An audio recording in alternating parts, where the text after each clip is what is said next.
Chairwoman Valancourt, Dr. Martirano, and members of the board. Like many parents concerned about our school system, I recently attended one of the community forums on discipline in our schools. We are deeply concerned about what the data tells us regarding inequity and the disparity of treatment of African Americans, boys, and our special education students in our schools.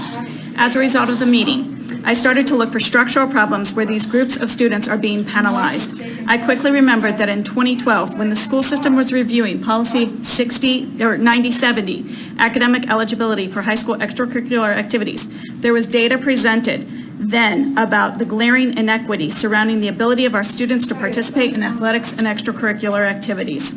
During the presentation, the administration identified what the impact of the policy would be if it were applied to the prior year. The ineligibility levels then from high school students in 2011 were that 32.3% of farms would not be able to participate, 22.4% of Hispanics, 5.5% of Asians, 25.7% of our African American population could not participate. Whites were at 9.4%, special ed at 27.7% could not participate. 22.4% of students with 504s could not participate, and 16.7% of our males could not participate. Please let those numbers sink in. Nearly a third of all our farm students are not eligible to participate in any clubs or teams. More than 1 in 4 African American students are ineligible, and nearly that level is Hispanic students.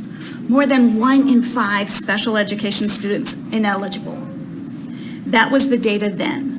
But one of the reasons the board adopted this policy was the thought that these standards would encourage students academically and that we could expect to see these ineligibility rates decline.